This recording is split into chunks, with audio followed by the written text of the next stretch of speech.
هره ګړۍ د افغانستان له ګوټ ګوټ څخه تازه او کره خبرونه وڅارئ. له امنیتي او سیاسي بدلون نیولې تر ټولنیزو، کلتوري او اقتصادي مسایلو پورې موږ یې بې پرې او متوازن تر تاسو رسوو. هره ګړۍ له کندوز راډیو څخه.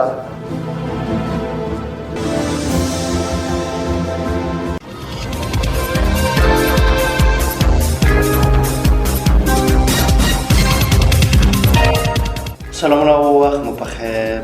پام راوړم د کندوز راډیو د دې ساعت مهمو ورسۍ خبرونو ته. نن یک شنبه د لړم 13مه نیټه ده چې د 2025 کال د نومبر له 9مې نیټې سره سمون لري.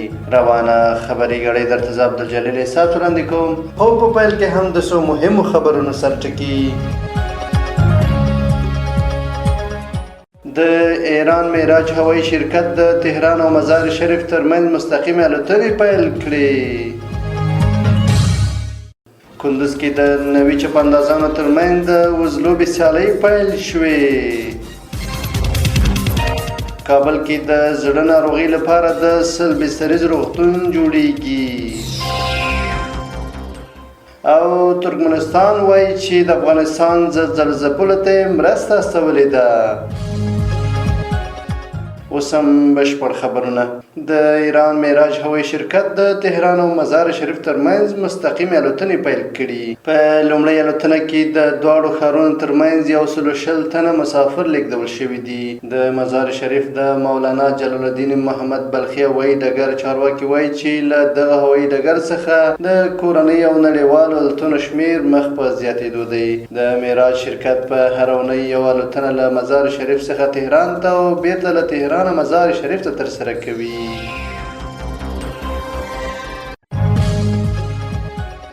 کندوز کې د نوي چپاندازانو ترمنځ د وزلوبې سیالۍ پیل شوې.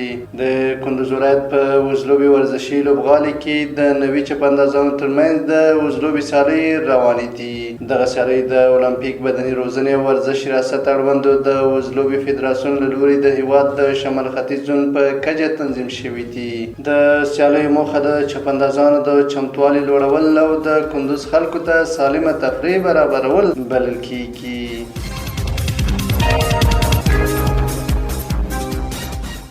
کابل کې د زړه د ناروغۍ لپاره د 100 بستریز روغتون جوړیږي. مالی وزارت ویلي چې د اسلامي پراختیایي بانک په کابل کې د 40 میلیونو ډالر ارزښت د زړه ناروغیو د درملنې 100 بستریز معیاري روغتون جوړوي.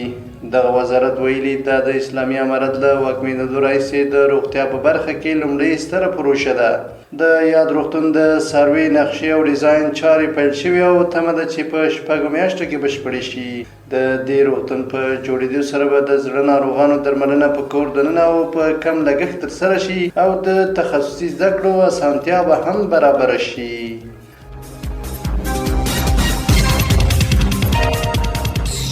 او وروستۍ خبر دا چې ترکمنستان د افغانستان زلزله ځپلو ته مرسته استولې ده. د ترکمنستان د نړیوال معلوماتي مرکز د راپور له مخې د دغه هېواد د بشري مرستو کاروان پرون له ترکمنستان څخه د افغانستان په لور روان شو. دغه بشري مرسته د ترکمنستان د پارلمان د رئیس د لارښوونې او د قربان قلي بیردي محمدوف د خیره بنسټ لخوا استول شوې ده. د هېواد په شمال کې د ریختر په کچه 4.3 درجې زلزلې تر 1300 زیات کورونه ویجاړ کړي چې له امله یې 26 کسانو ژوند له لاسه ورکړ او 1102 نور یې ټپیان کړل.